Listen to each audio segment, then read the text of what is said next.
You're hurting, but you're remembering that was what attracted me so much at the beginning. Okay, so now, of course, I no longer feel safe and secure because that person removed him or herself from my life.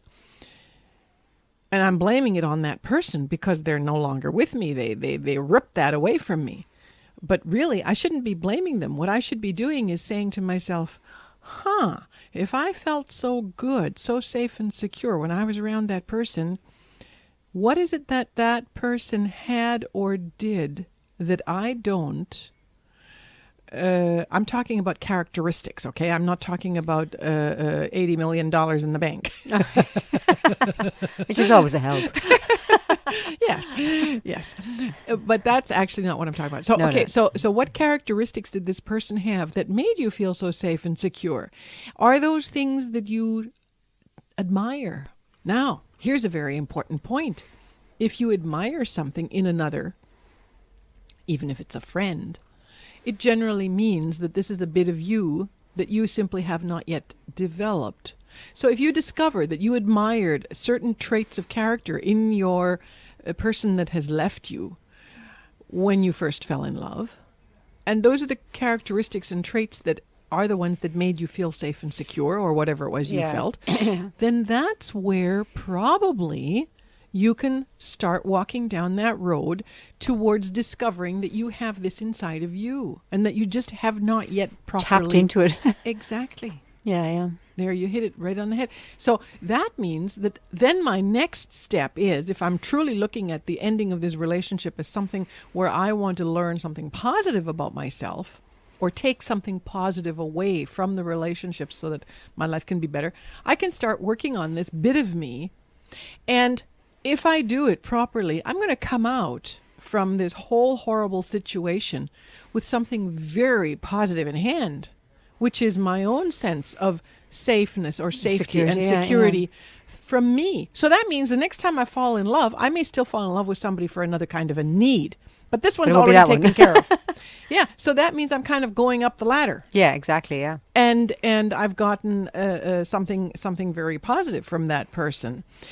Now, there are other reasons, other things that you can be looking at when a relationship is coming to an end.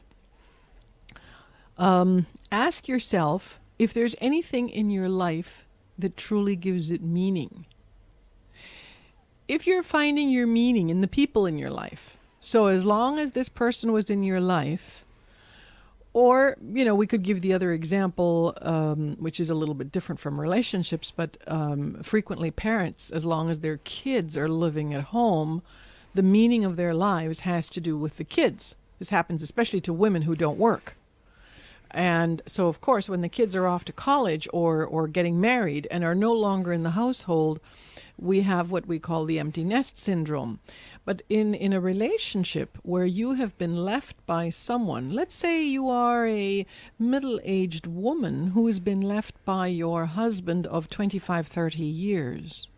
Well, that's tough. Yes, but you see, if that husband of yours has been the center of your life and the meaning of your life, now you're going to discover an enormously huge hole, not only from the emotional point of view, but from the point of view of what now gives your life meaning. Yeah, absolutely, yeah. So what you're going to be seeing as you examine this part of you in the aftermath of the relationship that ended, what you're going to be seeing is, maybe it's not such a good idea to make the central focus of your life or give meaning in your life a human being.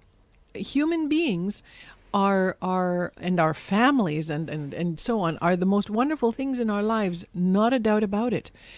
However, what gives meaning to our life should generally be something that comes from us, that emanates from us. So, for example, I don't know much about you personally, but let's say, for the sake of argument, that what truly gives meaning to your life is your quest to rise up and up in the world of radio broadcasting, or your quest to raise a special pedigree of dogs. You know, who knows? The point is, whatever it is, when you have it, serves you so well when something bad happens in your life. Yes, I can relate to that totally. Yeah, I know what you mean. Yeah, because at least you've got something else to sort of Hang fall on to. back on. Yeah, Yes, yeah. and you wind up not so much even falling back on it as recognizing that it's a central focus of your life that acts like an oak tree that's inside of you and holds you upright and helps you to continue as you get over the first pain of a broken relationship. So those of you who have a broken relationship in your life right now, and summer, of course, is a typical time that a lot of this happens. It does really, isn't it? Yeah. Yes. It's as though hormones are flying. Well, I think everybody's a bit more short-tempered, definitely, with the heat and that, aren't they? Yeah. Doing things they shouldn't be. Yes. So, of course, if that's what's happened, then take a step back and ask yourself, is there actually a meaning in my life? And if there is not, then it's about time you started looking at that seriously, because this is something that you can have that'll take you through until the very day you no longer are here. Yeah, absolutely. Yeah, a purpose. Yeah, A purpose, even if it's, you know, so let's say it's related to your job, and of course at some point you're going to be retired in the far distant future.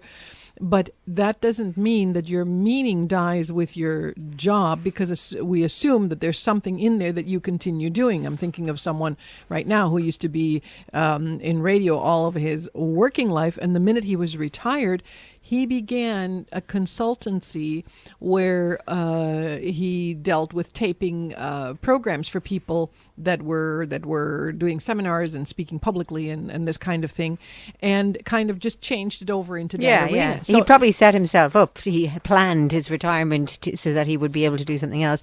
Listen, I'm sorry, we're going to have to break off here. We're heading off to the local and regional news. I've been speaking with Dr. Gabriella Corr. She comes every week and talks to us about different aspects of our psychological and spiritual development. We will be back after the news. Thank you, Gabriella. 94.6 Costa Blanca. 101.6 Costa del Sol. A better choice of music.